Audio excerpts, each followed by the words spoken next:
Welcome to Luca and Miguel. Enjoy the video. Open your WordPress dashboard and install Elementor.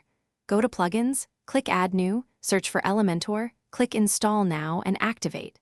If you purchased Elementor Pro, upload the Pro zip through Plugins, add new upload plugin, and activate it. Then connect your account in Elementor license. After activation, go to Elementor settings and enable the post types you will edit, such as pages and posts. This setup lets you edit by clicking Edit with Elementor on any enabled page. So proceed to the page you want to design. Click Edit with Elementor on a page and begin by adding a new section. Then choose a column structure such as 2 columns for text and image.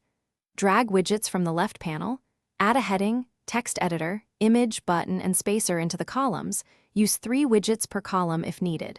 Configure the section layout to full width. Set the content width to 1200 px and column gap to 20 px. Finally, adjust responsive settings. Switch to mobile view and tweak padding and font sizes specifically for smaller screens. Style each widget using the Style tab. Choose colors, typography, and spacing. For example, set a heading size of 36 px, body text 16 px, and button padding 12 px by 20 px. Use the Advanced tab to add margins or padding in pixels, such as 20 px top padding, and set motion effects or custom positioning if needed.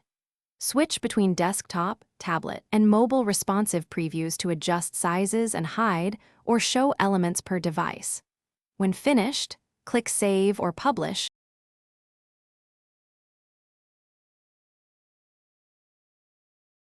Thanks for watching and please subscribe.